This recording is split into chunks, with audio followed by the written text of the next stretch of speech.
श्री गणेशाय नमः। श्री सरस्वत्यै नमः। श्री गुरुभ्यो नमः। श्रुतिस्मृतिपुराणानामालयं करुणालयं नमामि भगवत्पाद शङ्करं लोकशङ्करं।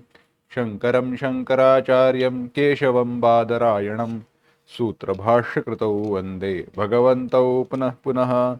ईश्वरो गुरुरात्मेति मूर्तिभेदविभागिने व्योमवद्व्याप्तदेहाय दक्षिणामूर्तये नमः। योऽन्तः प्रविश्य मम वाचमिमां प्रसुप्तां सञ्जीवयत्यखिलशक्तिधरस्वधाम्ना अन्यांश हस्तचरणश्रवणत्वगादीन् प्राणान् नमो भगवते पुरुषाय तुभ्यम्। वंशी विभूषितकरान्नवनीरदाभात् पीताम्बरादरुणबिम्बफलाधरोष्ठात् पूर्णेन्दुसुन्दरमुखादरविन्दनेत्रात् कृष्णात् परं किमपि तत्त्वमहं न जाने।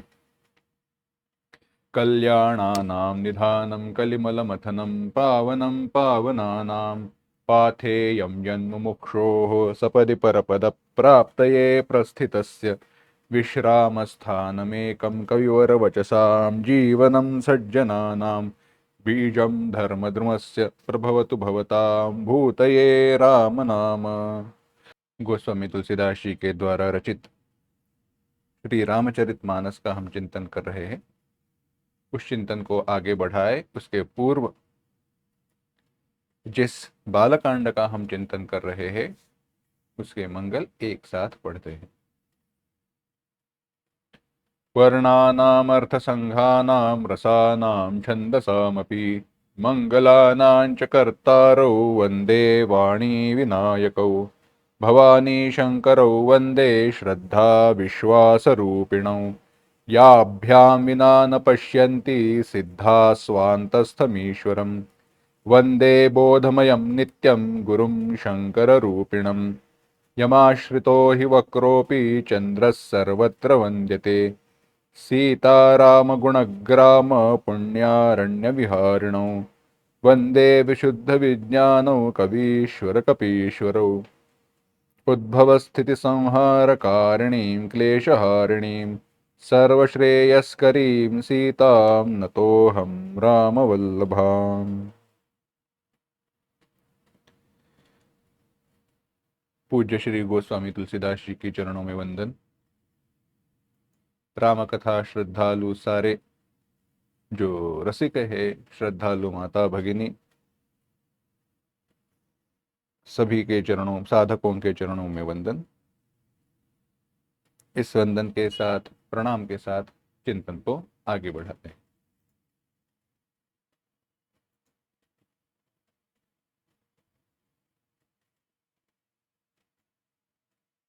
हम चिंतन कर रहे थे माता पार्वती जी का शिव जी के साथ विवाह हुआ और योग्य अवसर देखकर, योग्य समय देखकर उन्होंने शिव जी से प्रश्न किया कि वे प्रभु श्री राम जी कौन हैं। उन्होंने प्रश्न उपस्थित किया कि जिनका ब्रह्म के रूप में वर्णन किया गया, ब्रह्म है ऐसे पुराणों ने, उपनिषदों ने, वेदों ने जिनका वर्णन किया है वे, और दशरथ जी के पुत्र के रूप में जिन्होंने जन्म लिया है वे राम क्या एक है या भिन्न है। इस पर शिवजी ने उत्तर देते हुए कहा, जो वर्णन पुराणों ने, उपनिषदों ने, वेदों ने किया है, साधु संतों ने जिनका चिंतन किया है, वर्णन किया है, वे ही दशरथ जी के पुत्र के रूप में प्रकट हुए प्रभु श्री राम जी है। वे दोनों एक ही है। जिनका वर्णन करके सारे लोग इस संसार को लांघ कर चले जाते हैं, इत्यादि सारा वर्णन आया। उसको एक बार थोड़ा देखे। उसके पूर्व 116वां जो दोहा है उससे लेकर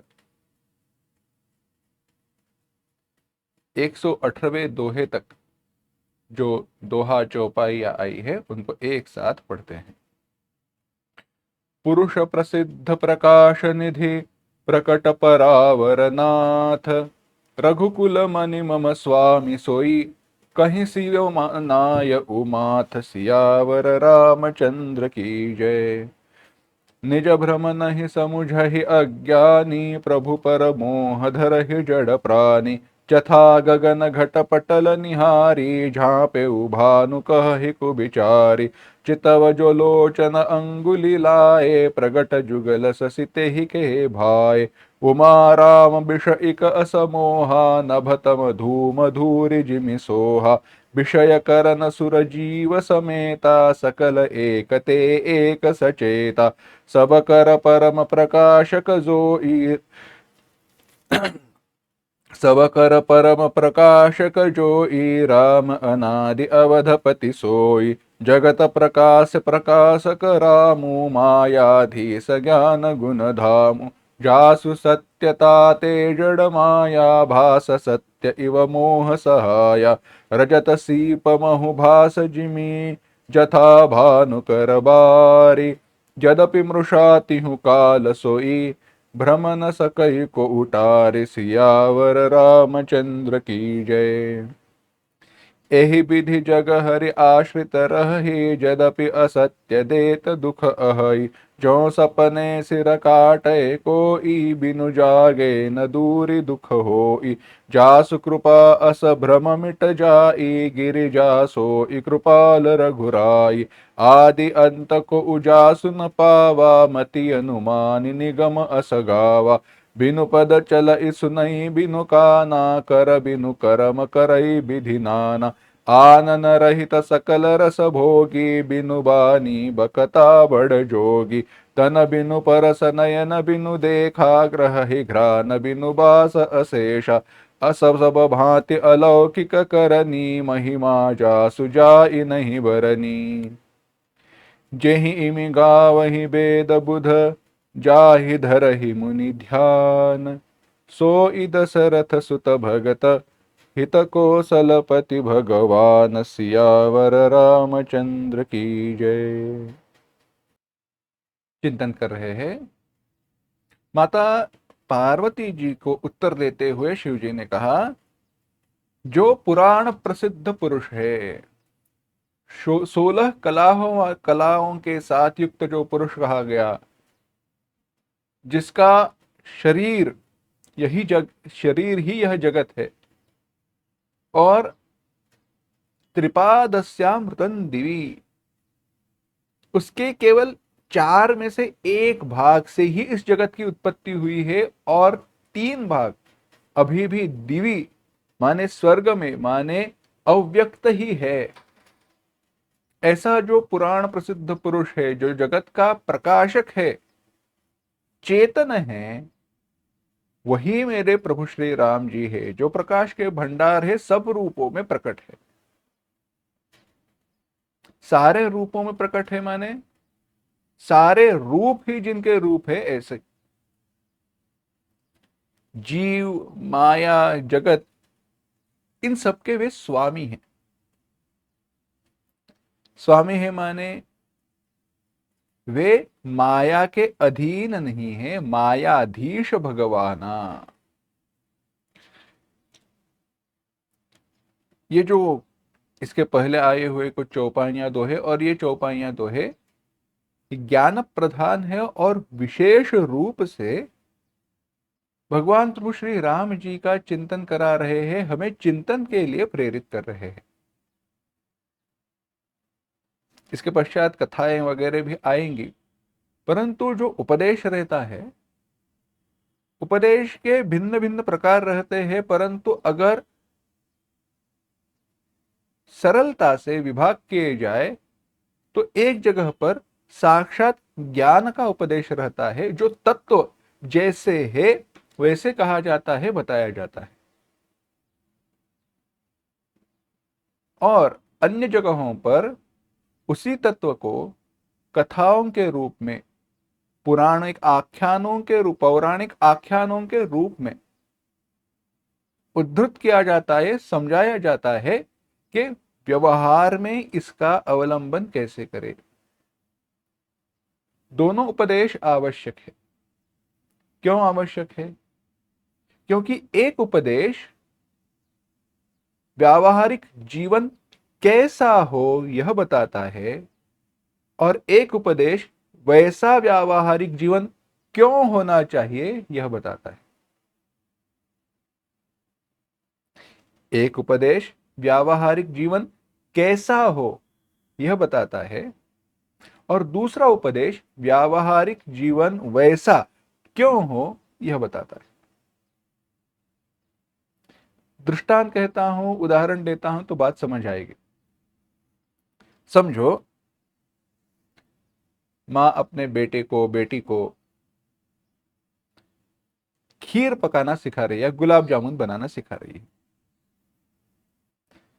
अब गुलाब जामुन बनाना है तो चाशनी बनानी है, चाशनी बनानी है ना। तो अब क्या करना चाहिए, तो पानी को उबालना चाहिए, और उसमें क्या डालनी चाहिए, चीनी डालनी चाहिए, शक्कर। कितनी, माँ ने कहा इतना पानी लो, इतनी शक्कर डालो, उबालने के बाद देखना कितनी गाढ़ी हुई है, उंगली से इसे देखना, परखना, और बाद में नीचे की जो आग है, गैस है, उसको बंद कर देना। बता दिया। चाशनी कैसी चाहिए, मीठी चाहिए। मीठी चाहिए इसलिए क्या किया है, शक्कर, चीनी डाली।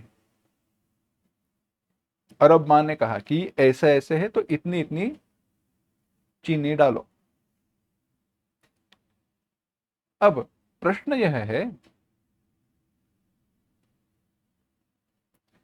अगर चीनी, अभी चीनी भी रहती है, शक्कर जो रहती है ना, उसमें भी मिठास कम ज्यादा रहती है, उसमें भी मिठास कम ज्यादा रहती है। तो चीनी ही क्यों डाले, चीनी ही क्यों डाले, गुड़ का उपयोग क्यों न करें। गुड़ भी तो मीठा है, गुड़ भी पानी में घुलाकर, घुल मिलाकर उसके भी लड्डू तो बनाते ही है। तो गुलाब जामुन बनाने के लिए समझो, या रसगुल्ले बनाने के लिए जो चाशनी बनानी है, उसमें गुड़ क्यों ना उपयोग करें। तो गुड़ की मिठास कैसी है, चीनी की मिठास कैसी है, क्या होता है, यह पता होना चाहिए। तो मिठास कैसी है और उनकी प्रॉपर्टीज क्या है, उनके तत्व क्या है, उनके गुण क्या है, ठंडे होने के बाद कौन सी गाढ़ी हो जाएगी, किसका स्वरूप कैसे रहेगा, क्या अच्छे से एब्जॉर्ब होगी, क्या नहीं होगी, यह बताना तत्व का विवेचन है। परंतु मिठाई बनाते वक्त उनका किस प्रकार से उपयोग करें, यह व्यावहारिक विवेचन है। उसी प्रकार से जो तत्व है प्रभु श्री राम जी है, कैसे है, आगे वर्णन किया, जासु सत्यता ते जड़ माया जिहि बस की इन्हें जीवन काया, भास सत्य इव मोह सहाय।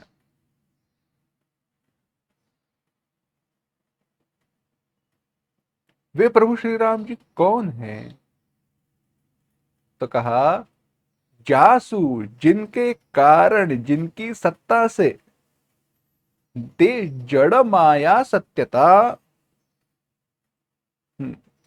ते जड़ माया सत्यता, उस जड़ माया को सत्यता प्राप्त हुई है, उस जड़ माया को सत्यता प्राप्त हुई है। और भास सत्य इव मोह सहाय, और वो सत्य इव, सच सा, मानो सच है, जैसे कि, मानो है नहीं वास्तव में, सत्य जैसी भाती है, दिखाई देती है। सत्य इव मोह सहाया भाति, सच सी लगती है। अब ये कैसे, आगे उदाहरण दिया, रजत सीप महुभास जिमी जथा भानुकर बारी, जदपि मृषा तिहु काल सोई भ्रम न सकई को उतार। सरल सा उदाहरण है, अब ध्यान देकर सुनना। पिछली बार संक्षेप में वर्णन किया था, आज विस्तार करने वाला हूं। शुरुआत ही हुई है तो ध्यान रहेगा। उदाहरण है, बड़ा सुंदर है। हमारे गुरुजी ने यह बात बताई। हुआ ऐसे, आप जुहू चौपाटी पर घूमने के लिए गए हो और आपकी सौभाग्य से लोग हैं नहीं, बहुत कम लोग हैं, कहीं दूर दूर रहेंगे, 10-12 लोगों से ज्यादा है नहीं। आप वहां की जो हवा है उसका आनंद ले रहे हो, थोड़ी थोड़ी बारिश हो रही है, थोड़ा सा आप भीग गए हो, शांति से घूम रहे हो, बहुत अच्छा लग रहा है। उतने में आपको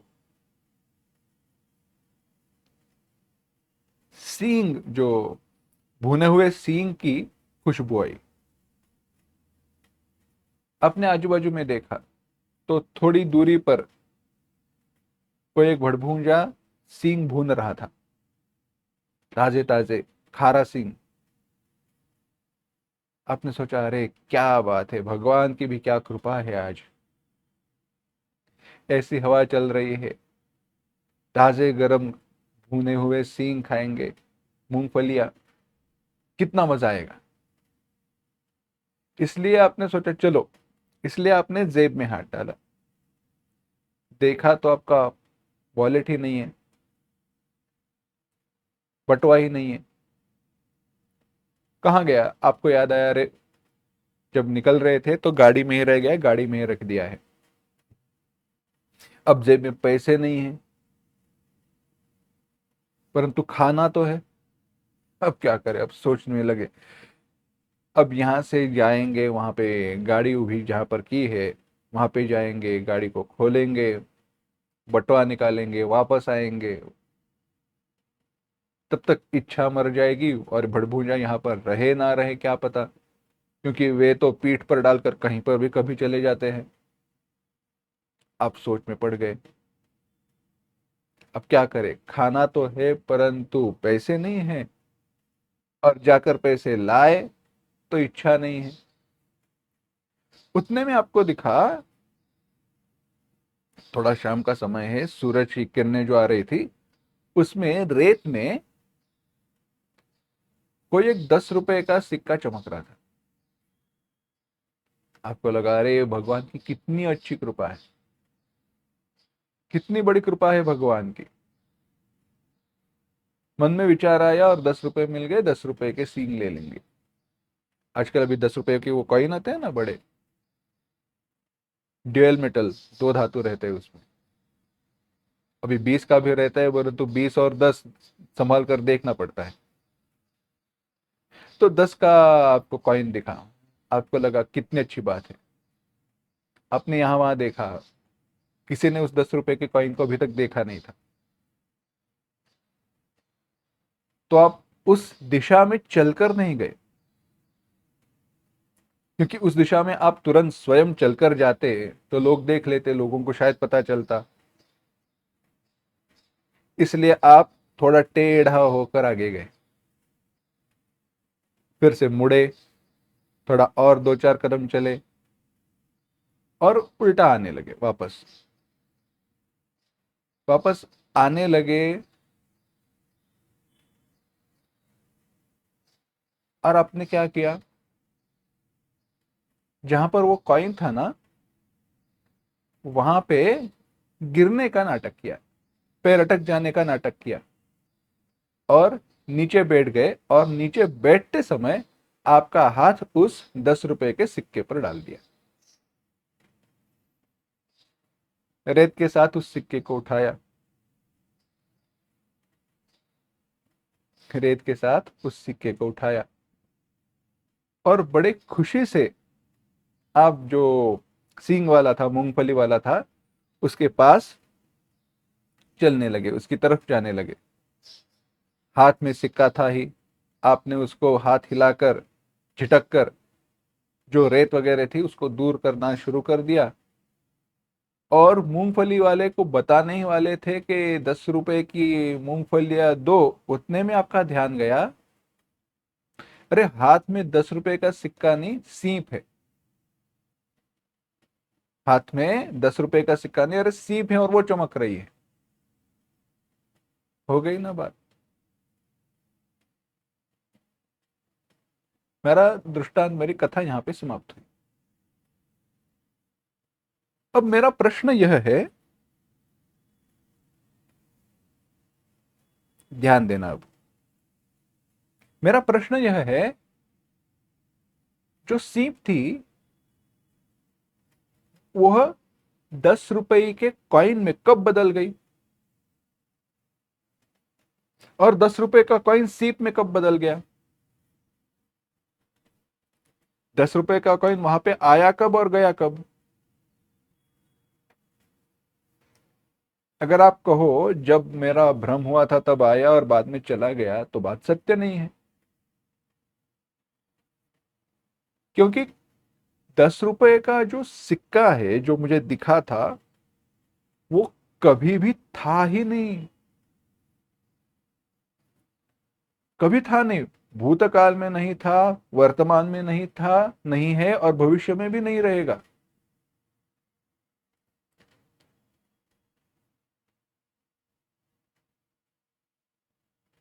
कहा है।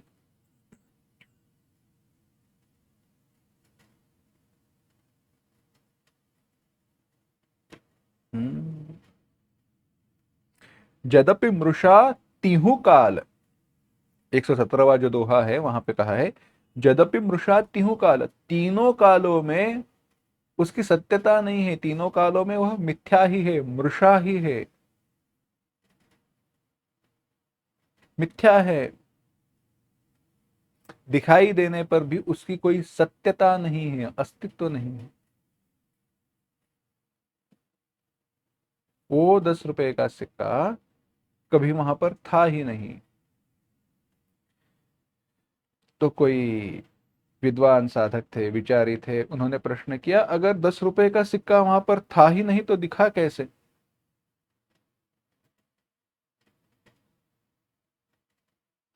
10 रुपए का सिक्का वहां पे था ही नहीं तो दिखा कैसे? 117वें दोहे में जो वर्णन आया है, रजत सीप मोहुभास जिमी, उसका वर्णन हम कर रहे हैं। 10 रुपए का सिक्का वहां पे दिखने का कारण हमारी बुद्धि में निर्माण हुआ भ्रम है। भ्रम कहां पर है? सीप में नहीं है। भ्रम हमारी बुद्धि में है, जहां पर सीप की जगह हमें 10 रुपए के सिक्के का आभास हुआ। अब यह सारा वर्णन क्यों, उसका प्रयोजन क्या है? प्रयोजन बस इतना ही है, जैसे सीप में 10 रुपए के सिक्के का आभास हुआ जो वहां पर कभी था ही नहीं, वैसे ही ब्रह्म में जगत का आभास होता है, जो तीनों कालों में रहता नहीं, परंतु जब तक आभास हो रहा है, भ्रम हो रहा है, तब तक सारे सुख दुख झेलने पड़ते हैं, सहने पड़ते हैं। अच्छा, अगर जो वस्तु, तो प्रश्न पूछा गया, यह बताओ, जो वस्तु तीनों कालों में है ही नहीं, हम्म, जो वस्तु तीनों कालों में है नहीं, जो ना भूतकाल में थी, जो वर्तमान में नहीं है, और जो भविष्य में भी नहीं रहेगी, क्या ऐसी वस्तु दिखाई देगी? प्रश्न सरल है। जो सरल, जो वस्तु है ही नहीं, क्या दिखाई देगी? नहीं दिखाई देगी। अरे जो वस्तु है ही नहीं वो कैसे दिखाई देगी? उसका अनुभव कैसे होगा? होगा नहीं। जो वस्तु कभी है ही नहीं उसका अनुभव होता नहीं है, और जो वस्तु नित्य है उसका अनुभव हुए बिना रहता नहीं।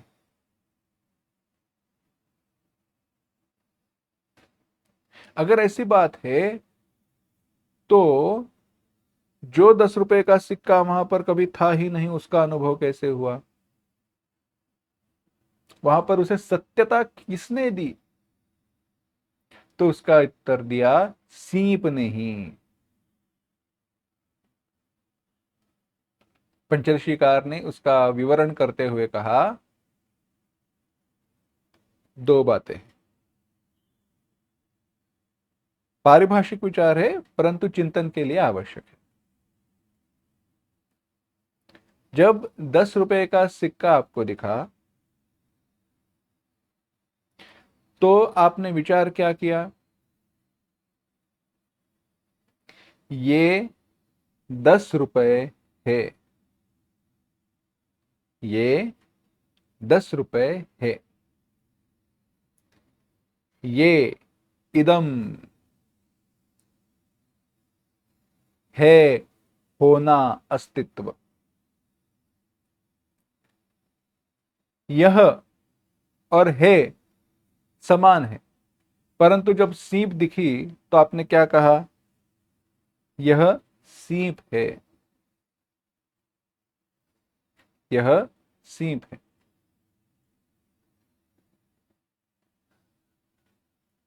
तो जो इदम अंश है, यह माने क्या? एक तो सीप या तो सिक्का। तो यह जो अंश है ना अनुभव का, वह बदल गया, परंतु है होना जो सीप का है वह वैसे का वैसे रहा।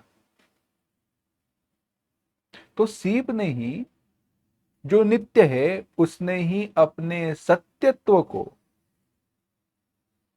भ्रमरूप निर्माण हुए 10 रुपए के सिक्के को दे दिया। इसी के कारण 10 रुपए का सिक्का है ऐसे अनुभव हुआ। इसीलिए सीप की सत्यता के कारण, सीप की अस्तित्व के कारण, जो 10 रुपए का सिक्का था उसमें अस्तित्व भासित हुआ, दिखाई दिया।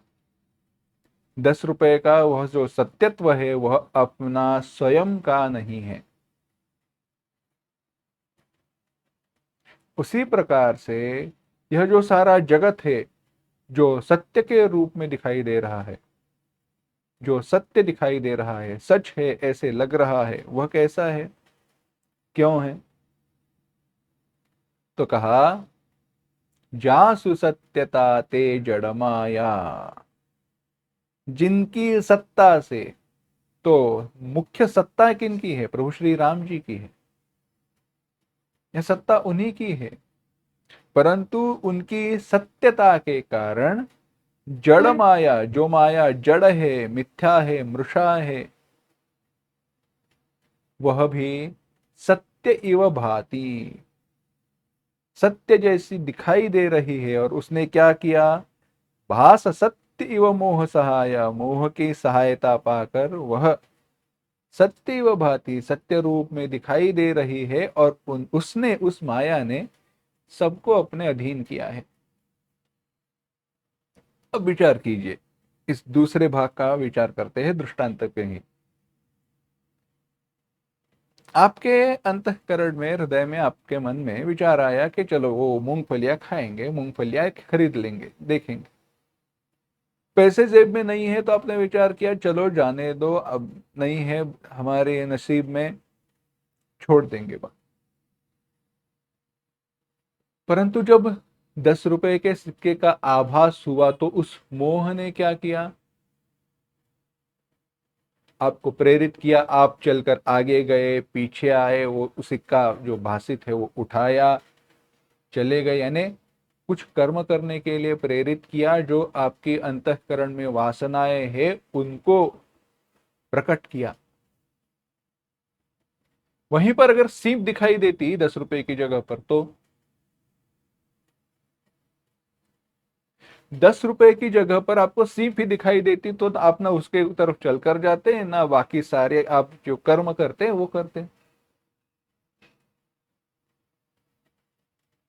तो बात ऐसी है, देखो, यह वर्णन जो कर रहे हैं वो क्यों कर रहे हैं? हमारी हृदय में, फिर से दोहराता हूं, फिर से बताता हूं, आपकी हृदय में, आपके अंतःकरण में, मन में इच्छा है मूंगफलियां खाएंगे, पहली बात। आपको सीप पर 10 रुपए का आभास हुआ, दूसरी बात। उस आभास के कारण आपके हृदय में इच्छा निर्माण हुई, विचार प्रकट हुआ कि मुझे मूंगफलियां मिल सकती है, मैं खरीद सकता हूं, तीसरी बात।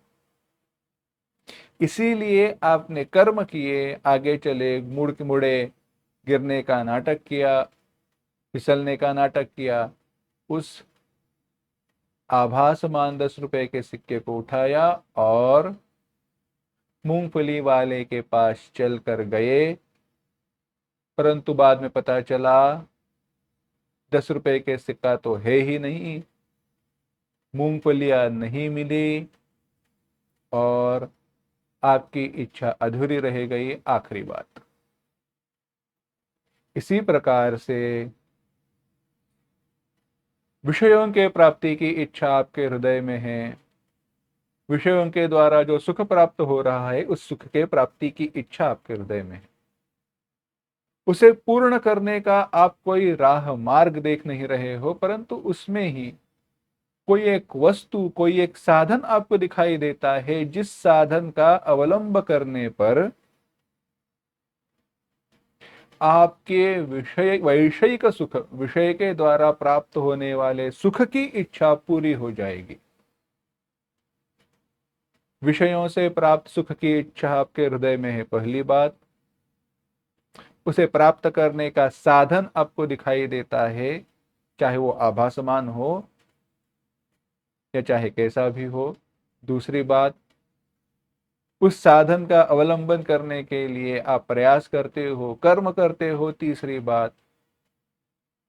उस साधन का अवलंब करते करते आप उस वैषयिक सुख तक पहुंचते हो, परंतु बात पता चलती है यह साधन भी अधूरा था, यह सुख भी अनित्य है।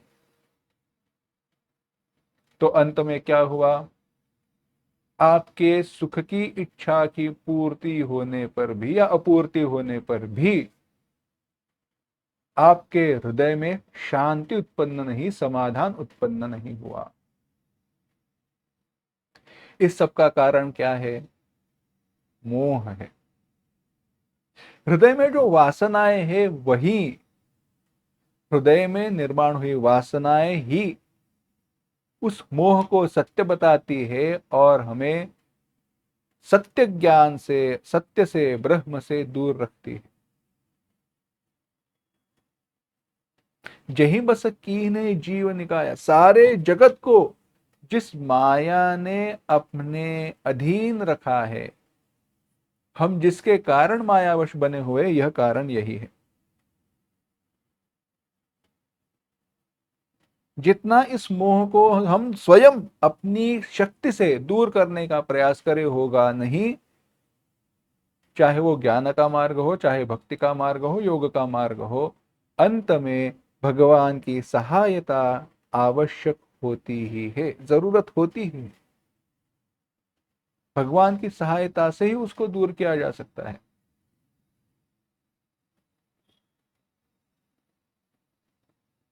बस यही है।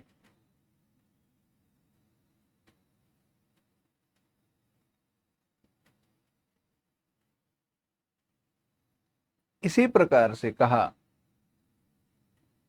जो माया है, माया है भगवान के आश्रित और जीव है माया के आश्रित। जीव माया को छोड़कर भगवान के आश्रित हो जाए तो सुखी हो जाएंगे, परंतु जीव माया के आश्रित रहते हैं और माया के द्वारा भगवान के आश्रित रहते हैं, इसीलिए दुखी हो जाते हैं। यही विधि जग हरि आश्रित रहे। इसी प्रकार से जगत या जो संसार है भगवान का आश्रित रहता है। इस प्रकार से माने इनडायरेक्टली माया के द्वारा, और इसीलिए जदपि असत्य सब दुख देत दुख अहै, उनको दुख होते रहता है। यह दुख दूर होते नहीं होता।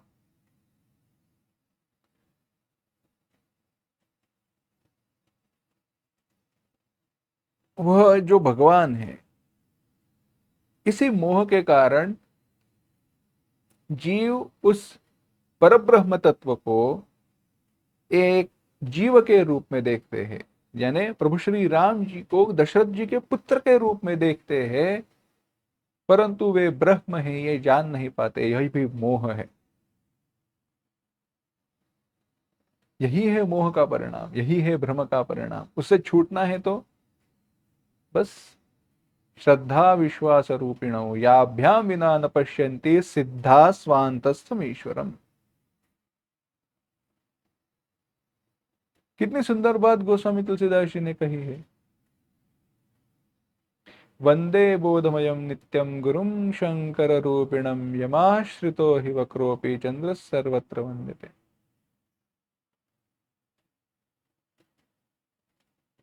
गुरु जी की शरण जाओ, गुरु जी की शरणों में चरणों में शरण जाओ। क्यों? क्योंकि उन्होंने किए उपदेश में अगर हमारी श्रद्धा हो, हमारा विश्वास हो,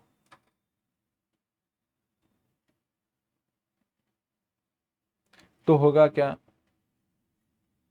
श्रद्धा और विश्वास के कारण हमने चिंतन किया है, किए गए उपदेश पर संदेह हो तो भी श्रद्धा और विश्वास होना चाहिए। मानो किसी ने कहा अरे 10 रुपए का सिक्का नहीं, सीप है,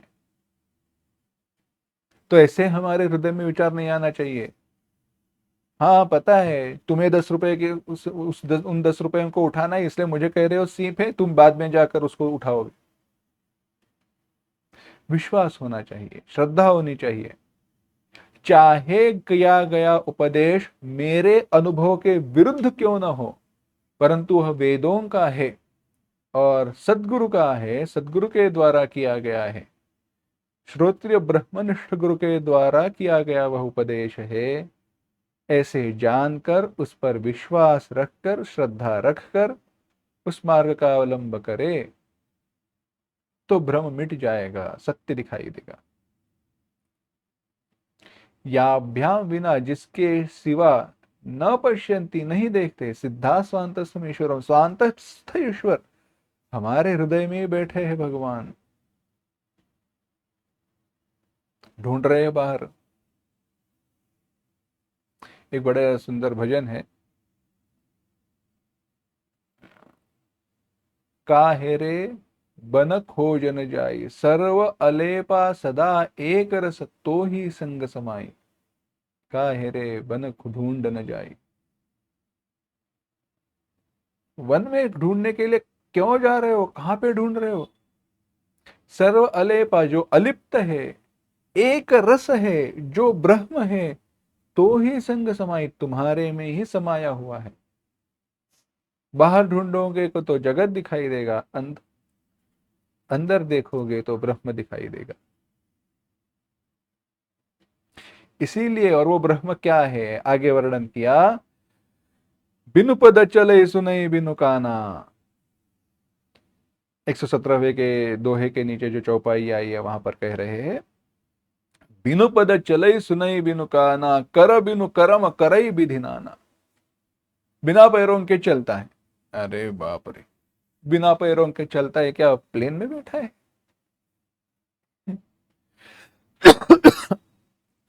प्लेन में बैठा है? नहीं है। बताते हैं, उदाहरण बताते हैं। आप मुंबई के बाहर इगतपुरी वगैरह जो जगह है ना, वहां पर कोई कैंप के लिए गए, मेडिटेशन कैंप है, गए वहां पर, अंदर है, रास्ते से थोड़ा अंदर है, बीच रास्ते में आपको नेटवर्क नहीं मिला। आपको जो ऑर्गेनाइजर है, संयोजक जो है, उनको कहना है अब 2-5 मिनट में पहुंच रहे हैं। तो बीच में नेटवर्क चला गया, आप सोच रहे हो अभी हाईवे से ही, जब हाईवे छोड़ा तभी बता देते, अब क्या करें? उतने में थोड़ा आगे जाने पर आपको नेटवर्क मिल गया, तो आप तो क्या कहते हो, नेटवर्क आई, है ना, सिग्नल आई, सिग्नल मिल गई, आ गई। कैसे आई? पैरों से चलकर आई या उड़कर आई?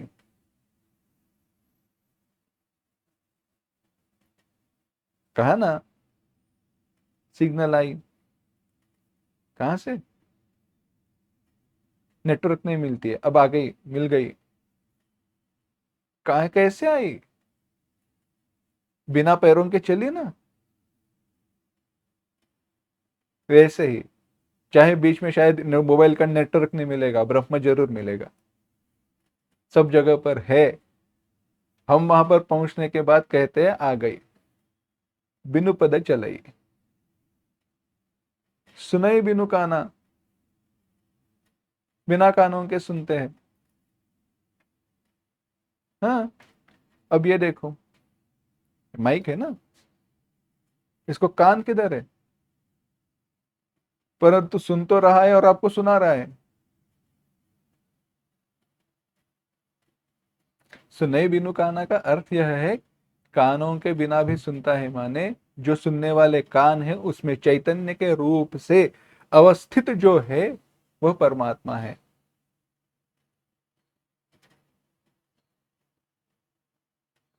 सर्वज्ञ है वे। कर बिनु कर्म करई विधि नाना, बिना हाथों के नाना विध कर्म करता है।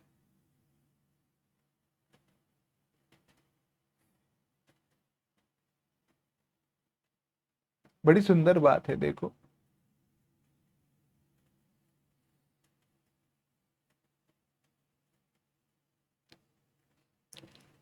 महाभारत के युद्ध के बाद का प्रसंग है। महाभारत की युद्ध के बाद का प्रसंग है। दुर्योधन की मृत्यु हुई, नरसंहार हुआ था, कई सारे वीर धाराशायी हुए, उनकी विधवाएं रो रही थी, उनको अग्नि दिया जा रहा था, और वहां पर गांधारी आ गई। उसने अपनी बहुओं का, विधवाओं का आक्रोश सुना। दुर्योधन के मृत्यु का दुख हृदय में था, और उसने भगवान कृष्ण को श्राप दिया, जैसे मैंने मेरे कुल का विनाश अनुभव किया है, मेरे बहुओं के, विधवा बहुओं का आक्रंदन सुना है, आक्रोश सुना है, उसी प्रकार से तुम्हें भी अपने कुल का विनाश देखना पड़ेगा, तुम्हें भी उनका आक्रोश सुनना होगा। जब ऐसा गांधारी ने शाप दिया तो वहां पर व्यास जी प्रकट हुए और गांधारी से कहा, गांधारी क्या तुम्हें समझ रहा है तुमने क्या श्राप दिया है? भगवान ने वह श्राप झेल लिया, उनको पता था, और उन्हें तो वही इच्छा थी, क्योंकि यादवों का जो कुल है, जो वह उनका विनाश हो, और मेरा एक ही भक्त, इसीलिए पांडव भी ज्यादा जिस काल तक, समय तक पृथ्वी पर नहीं रहे। पृथ्वी का भार राजा परीक्षित को राजा परीक्षित को सौंपकर सारे स्वर्गलोक चले गए। भगवान ने भी अपने अवतार को समाप्त किया। विचार चल कर रहे हैं, व्यास जी वहां पर आए और गांधारी को कहा, गांधारी क्या तुम्हें समझ रहा है तुमने क्या किया है? तुमने किसे और क्यों श्राप दिया है? तुम्हें समझ नहीं रहा है, जब इस युद्ध भूमि में कोई वीर मर रहा था तो वहां पे भगवान कृष्ण की मृत्यु हो रही थी। इन सारे वीरों के रूप में भगवान कृष्ण ही यहां पर प्रकट हो रहे थे। हर वीर के मृत्यु के साथ भगवान कृष्ण की मृत्यु हो रही थी। कैसे भगवान ही सब रूपों में वहां पे प्रकट थे, हम समझ नहीं पाते हैं। कर्म करने वाले वे हैं, कर्म कराने वाले वे हैं, परंतु बीच में हमारा अहंकार आता है और कहता है मैंने किया तो तुमने किया, झेलो अब, भुगतो, है ना, भुगतो, क्या करें।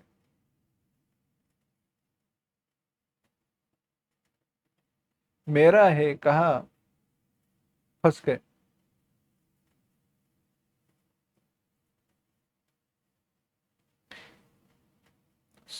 कर्म करई बिनु बि, कर बिनु कर्म करई विधि नाना। सारा कर्म हम कर रहे हैं, क्यों? क्योंकि हम कर रहे, कह रहे मैंने किया। वास्तविक चैतन्य रूप से वहां पर उपस्थित रहकर करने वाले कौन है? भगवान है। इसीलिए कर्म करने वाले भगवान है, यह हृदय में रखकर हम सारे कर्म करें, करने वाले कराने वाले वे हैं, यह जाने तो सब कुछ ठीक है। आनन रहित सकल रस भोगी, मुंह नहीं है परंतु सारे रसों का अनुभव करता है। फिर से वही बात, चैतन्य बिनु बानी बकता बड़ जोगी। वाणी नहीं है परंतु उत्तम वक्ता है, चैतन्य तत्व है। इस प्रकार से वेदों ने, पंडितों ने, इतिहास पुराणों ने जिनका वर्णन किया है वे अयोध्या पति भगवान श्री राम जी वही है। भक्तों के हितकारी भगवान श्री राम जी है। आगे कह रहे हैं, 118वें दोहे के बाद की चौपाइयों को पढ़ते हैं। काशी मरत जंतु अवलोकी, जासु नाम बल कर बिसो की। सोई प्रभु मोर चराचर स्वामी, रघुबर सब उर अंतर जामी। बिभसहु जासु नाम नर कहई, जन्म जन्म अनेक रच अघदहि। राम सुरा राम सो परमात्मा भवानी, तह भ्रम अति अभिहित तव बानी। अस संशय आनत उर माही, ज्ञान विराग सकल गुण जाही। सुनि शिव के भ्रम भंजन बचना, मिटि गए सब कुतरक कै रचना। भई रघुपति पद प्रीति प्रतीति, दारुण असंभावना बीती। पुनि पुनि प्रभु पद कमल गही, जोरि पंक रुह पानी। बोली गिरिजा बचन बर, मनहु प्रेम रस सानि। सियावर रामचंद्र की जय।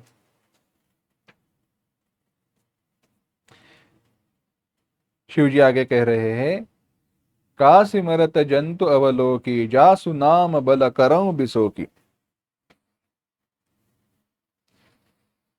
जिनके नाम से, जिनके नाम की बल से काशी में मरते हुए जो प्राणी है, काशी मरत जंतु अवलोकी, जासु नाम बल करऊं बिसोकी। काशी में मरने वाले प्राणी को देखकर मैं उसे जिनकी नाम की कृपा से शोक रहित कर देता हूं।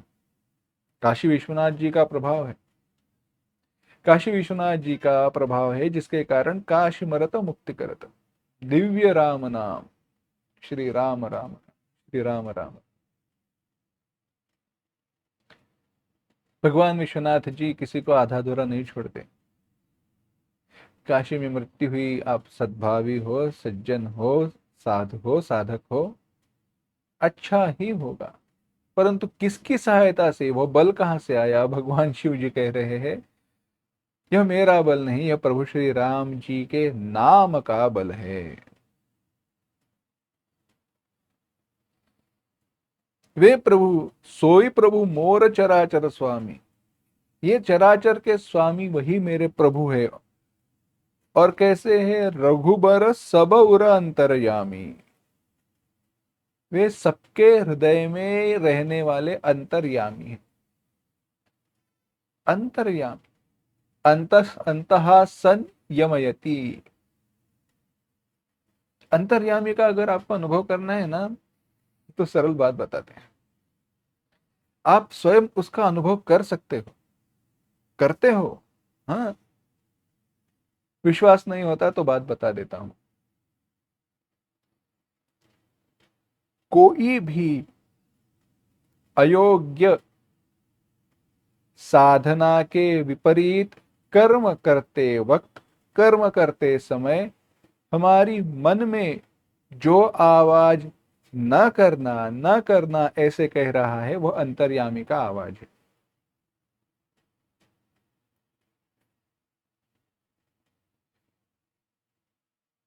किसी के साथ बात कर रहे थे, किसी ने अपमान किया, क्रोध आया, क्रोध में आप कुछ बोलने वाले थे, उतने में अंदर से आवाज आई, गुस्सा न करना, गुस्सा न करना, शांति शांति शांति। वो अंतर्यामी की आवाज है, वही अंतर्यामी है। अंतः संयमयति, हमारे हृदय में रहकर जो नियंत्रण रखता है, नियंत्रित करता है, वह देखने वाला वही है, चित्रगुप्त को बताने वाला भी वही है। एक गुरुजी थे, उन्होंने वेद वेदांग वेदांत सब कुछ पढ़ाया शिष्यों को, शिष्यों को पढ़ाया। 3-4 शिष्य थे। अब आखिरी दिन आ गया, परीक्षा हुई। गुरुजी ने कहा, मैं आपकी सबकी परीक्षा ले रहा हूं। शिष्य आए, उसमें एक शिष्य था, भोला था, सरल था। बाकी हंसे उस पर, इसकी परीक्षा क्यों ले रहे हो, इसको कुछ समझता नहीं है, कंठस्थ भी नहीं किए हैं, एक संहिता कंठस्थ नहीं हुई, ऐसे हंस रहे थे। गुरुजी ने कुछ कहा नहीं। गुरुजी ने सबको एक आम का फल दिया, सबको एक आम का फल दिया और कहा,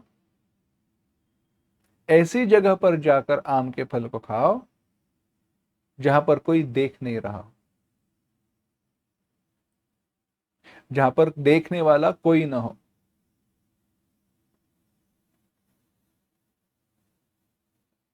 तो सारे शिष्य अलग अलग जगहों पर गए, वापस आए। 3 शिष्यों के हाथ में आम नहीं था, एक जो है भोला सरल सा था, उसके हाथ में आम का फल वैसे ही था। बाकी 3 उस पर हंसने लगे, पता था यह मंद बुद्धि ही है, कुछ समझता नहीं है इसको, सरल सी बात कही थी, उतना भी कर नहीं पाए। गुरुजी ने बात सुनी परंतु कुछ कहा नहीं।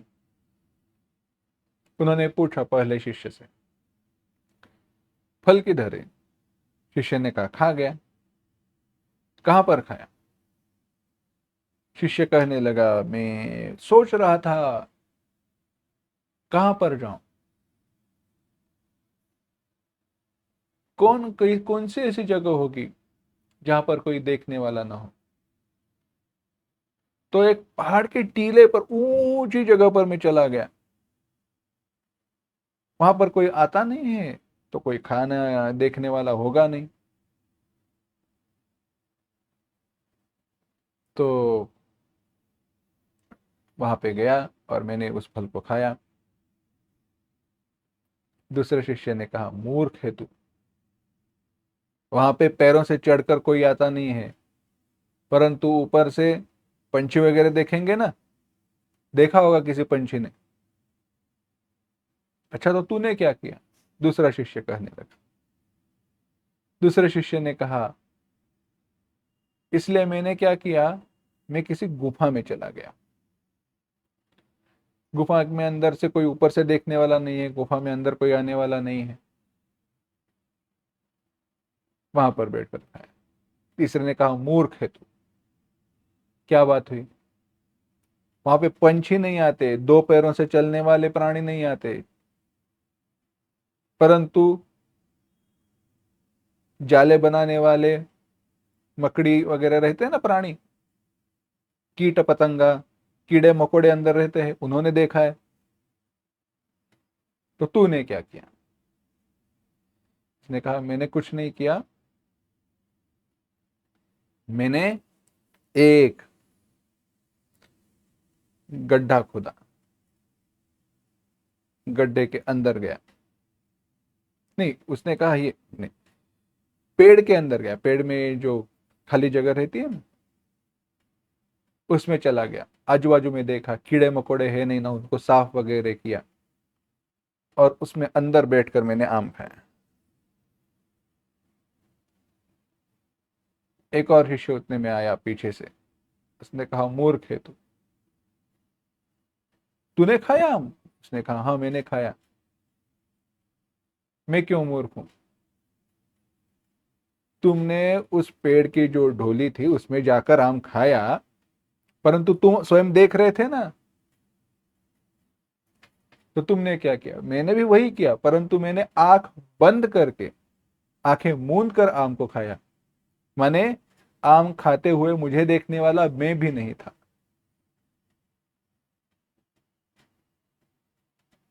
तो गुरुजी ने पूछा अच्छा, आखिरी जो शिष्य था उससे पूछा तुमने आम क्यों नहीं खाया? उसने कहा मैं ऐसी जगह ढूंढ ही नहीं पाया जहां पर मुझे कोई देखने वाला नहीं हो। गुरुजी ने गुस्सा करते हुए कहा इतने सालों से सीख रहा है, मूर्ख रह गया, जगह मिली नहीं। शिष्य ने कहा गुरुजी माफ करना, परंतु मुझे ऐसी जगह मिली नहीं। क्यों मिली नहीं? उस शिष्य ने कहा मैंने विचार किया, जगह जगह पर गया, आंखें मूंद कर भी देखा, परंतु हृदय में बैठे हुए परमात्मा तो नित्य देख रहे थे। वो नित्य मेरे साथ थे, मेरे सोते हुए, मेरे जागते हुए जो मेरे साथ है, वे तो मुझे नित्य देख रहे हैं। तो उनके अभाव में तो मैं कैसे खाता? नहीं खा पाया। गुरुजी आनंदित हुए, कहा बेटा तू पास हो गया, जा इनके और सीखना बाकी। यही अंतर्यामी, चाहे हमारी आंखें बंद हो खुली हो, चाहे हम कर्म कर रहे हो न कर रहे हो, जो सब कुछ देख रहा है, जो सब कुछ कर रहा है, बता रहा है, वो जो है ना, वो अंतर्यामी है, वे प्रभु श्री राम जी है।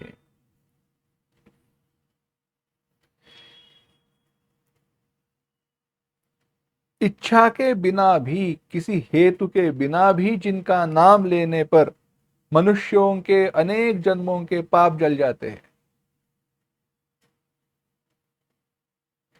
वे प्रभु श्री राम। वाल्मीकि जी का उदाहरण दिया है वहां पर। वाल्मीकि जी की जो एक कथा हमने सुनी है, देखी है, उलटा नाम जपत जग जाना, वाल्मीकि भये ब्रह्म समाना। राम कहने कह भी नहीं पा रहे थे, शब्द का अर्थ पता नहीं था, तो कहा क्या, उल्टा जपो, मरा मरा मरा मरा मरा मरा करते हुए मरा का राम में परिवर्तन हुआ। गुरु की कृपा थी, मरा राम में हुआ। राम कहने की इच्छा है क्या? नहीं। राम शब्द का उच्चारण करने की हृदय में इच्छा न होते हुए भी केवल राम राम मरा कहते हुए राम में परिवर्तित हुआ, और उसके कारण अनेक जन्मों के पाप जल गए, और वाल्मीकि भये ब्रह्म समाना, वे महर्षि वाल्मीकि कहलाए। यह नाम का प्रभाव है, यह जिनके नाम का प्रभाव है, वही परमात्मा प्रभु श्री राम जी है। उनमें भ्रम न कहना करना, अस संशय आनत उरमाही, ज्ञान विराग सकल गुण जाही। अगर उनमें संशय आए, उनमें हम संशय करें, तो ज्ञान वैराग सारे गुण चले जाते हैं। इसीलिए पार्वती, संशय न करना, संदेह न करना, ऐसे सुन शिव के भ्रम भंजन बचना, मिट गए सब कुतरक कई रचना। पार्वती जी के हृदय में जो भ्रम कुतर्क निर्माण हुए थे, सारे चले गए। भई रघुपति पद प्रीति प्रतीति, दारुण असंभावना बीती। रघुनाथ जी के चरणों में प्रेम और विश्वास उत्पन्न हुआ और असंभावना चली गई। दारुण असंभावना बीती। असंभावना, असंभावना माने जिसका संभव होना कठिन है, हो ही नहीं सकता, ऐसी भावना जो थी, ये प्रभु श्री राम जी जो दशरथ जी के पुत्र है वे ब्रह्म हो ही नहीं सकते, यह जो भाव था वो नष्ट हो गया, चला गया। क्यों? क्योंकि श्रद्धा के साथ सद्गुरु वचनों का श्रवण किया, शिव जी के उपदेश का श्रवण किया। पूर्व में बुद्धि प्रधान थी, यहां पर भक्ति भी प्रधान है। माता सती के रूप के जीवन में और माता पार्वती जी के जीवन में यही भेद है, बदल आया है, अधिकारिता सिद्ध हुई है। पुनि पुनि प्रभु पद पुनि पुनि प्रभु पद कमल गही, जो रिपंक रुह पानी। उन्होंने शिव जी के चरण कमलों को पकड़कर बार बार कमल रुह पानी, कमलों के समान अपने हाथों को जोड़कर ऐसे सुंदर वचनों को माता पार्वती जी ने कहा। माता पार्वती जी कह रही है, ससिकर सम सुनि गिरा तुम्हारी, मिटा मोह सरदा तप भारी। तुम कृपाल सबु संसौ हरेउ, राम स्वरूप जानि मोहि परेउ। नाथ कृपा अब गय उबिषादा, सुखई भयउ प्रभु चरण प्रसादा। अब मोहि आपनि किंकर जानी, यद्यपि सहज जड़ नारी अयानी। प्रथम जो मैं पूछा सोई कहूँ, जो मो पर प्रसन्न प्रभु अहु। राम ब्रह्म चिन्मय अविनाशी, सर्वरहित सब उर पुरबासी। नाथ धरेउ नर तनु के ही हेतु, मोहि समूझाई कहु वृष केतु। उमा बचन सुनि परम बिनीता, राम कथा पर प्रीति पुनीता। हियहर्षे कामारि तब शंकर सहज सुजान, बहुविधि उमहि प्रशंसि पुनि। बोले कृपा निधान, सियावर रामचंद्र की जय। पवन सुत हनुमान की जय, उमापति महादेव की जय। बोलो भाई सब संतन की जय। जब यह विश्वास, जब यह श्रद्धा उत्पन्न हुई, हृदय में प्रभु श्री राम जी के प्रति प्रेम उत्पन्न हुआ और अब इच्छा हुई, और क्या आगे बताओ, इससे मेरा समाधान नहीं हो रहा है। यह है ना, हुआ कैसे, क्या बात है। हृदय में वह लालसा, इच्छा और सुनने की उत्पन्न हुई। उन्होंने कहा, आपकी चंद्रमा की किरणों के शांत शीतल वाणी के कारण मेरा जो अज्ञान रूपी शरद का जो धूप है, वो धूप नष्ट हो गई। धूप के द्वारा निर्माण हुआ ताप मिट गया। देखो, दृष्टांत भी कभी कभी कैसे सुंदर, कैसे कैसे बदलकर सुंदरता से आते हैं। यह दृष्टांत की प्रयोजन का, योजना का एक विशेष विचार है।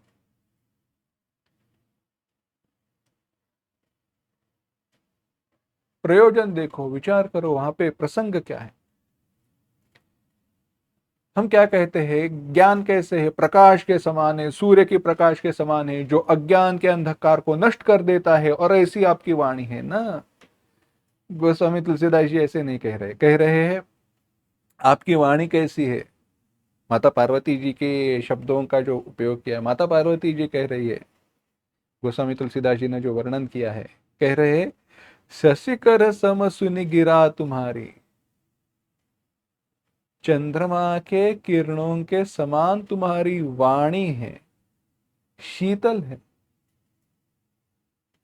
सूर्य की प्रकाश के समान कर्कश, कड़ी नहीं है जो ताप दे रही है, सुंदर है, शीतल है, बड़ी सुंदर है, सुखदाई है। और उसने क्या किया, शरद ऋतु की धूप का जो ताप है उसे नष्ट कर दिया। अंधेरे का ताप नहीं होता, अंधेरे के कारण दुख नहीं होता, अंधेरे के कारण भय आदि हो, परंतु अंधेरे का साक्षात कोई परिणाम नहीं होता, परंतु कड़ी धूप में खड़े रहो, रह नहीं पाओगे। है, कितना गर्म हो रहा है, अभी हो गया अक्टूबर शुरू, है ना अनुभव। तो ऐसे है, वाणी आपकी चंद्रमा के समान है, शीतल है, सुख देने वाली। इसीलिए उपदेश भी ऐसा हो जो श्रोता को सुख दे और अधिक सुनने की इच्छा निर्माण करे। नहीं तो कथा के लिए आए हैं और बाद में परेशान हो गए, क्यों इसकी कथा के लिए आए हैं, ऐसे हो तो अच्छी बात नहीं है। वाणी एकदम शांत हो, चंद्रमा के समान शीतल हो। नाथ कृपा अब गयो विषादा, आपकी कृपा से मेरा विषाद चला गया और आपकी अनुग्रह से मैं सुखी हो गई। प्रधान वहां पे पार्वती जी कह रही है, जदपि सहज जड़ नारी अयानी। प्राधान्यता से संशय करना हमारा स्वभाव है, और यह उनका सद्गुण भी है। माता पार्वती जो कह रही है, यद्यपि सहज जड़ नारी अयानी, मैं स्वभावता से ही जड़ माने इसका अर्थ करते हैं, जड़ और अयानी माने मूर्ख और ज्ञानहीन, परंतु वैसे नहीं। माता पार्वती जी के कहने का हेतु यह है, संशय करना हमारा स्वभाव ही, और वही उनका गुण है। अगर सरल सी बात कह देता हूं, अगर वह माताओं का स्वभाव नहीं रहता तो कच्चे टमाटर हमें सब्जी में खाने को मिलते। हाँ देखो, अगर उनको सब्जी खरीदते वक्त समय देखो तो देखेंगे ताजी है, बासी है, कच्ची है, पकी हुई है, साफ है, नहीं है, वजन बराबर किया है, नहीं किया है। यही स्वभाव है, व्यवहार में यह अत्यंत आवश्यक है। परंतु दुर्भाग्य से जब ब्रह्म ज्ञान की बात आती है तो इस स्वभाव को दूर रखना पड़ता है। माता पार्वती जी वही कह रही है। परंतु आपकी कृपा से, भगवान गुरु की कृपा से यह अज्ञान नष्ट हुआ, यह संशय, यह अज्ञान था जो नष्ट हुआ, मेरा स्वाभाविक है।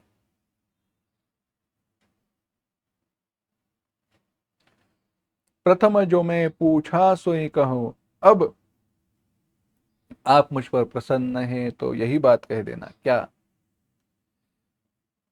भगवान की कथा सुना देना। भगवान कौन है, कैसे है, सब सुना, सब जाना, परंतु बस एक बात कह दो, भगवान प्रभु श्री राम जी ने नरदेह का स्वीकार क्यों किया। नाथ धरे नर तनु के ही हेतु, फिर हे नाथ मुझे यह कहो, मुझे यह बताओ, प्रभु श्री राम जी ने नर तनु के ही हेतु धरे, किस हेतु से नरदेह को धारण किया। वृषकेतु, धर्म की ध्वजा को धारण करने वाले हे नाथ मुझे बताइए। राम कथा पर प्रीति पुनीता, प्रभु श्री राम जी की कथा में वह विशुद्ध प्रेम देखकर भगवान शिव जी को बड़ा आनंद हुआ और उन्होंने कहा, मैं अत्यंत सुखी हुआ हूँ, बड़ा आनंद हुआ है कि तुम्हारे हृदय में प्रभु श्री राम जी की कथा सुनने की इच्छा हुई है। तो वही कथा मैं अब सुनाऊंगा जो कथा काकभुसुंडी जी ने गरुड़ को सुनाई थी। तो उस राम कथा का विचार विचार कारण क्या है प्रभु श्री राम जी के अवतार का, यह हमें देखना है, परंतु वह विचार हम अगली बार करेंगे। ओम असतो मा सद्गमय, तमसो मा ज्योतिर्गमय, मृत्योर्मा अमृतंगमय। ओम शांति शांति शांति। हरि ओम। श्री गुरुभ्यो नमः। हरि ओम।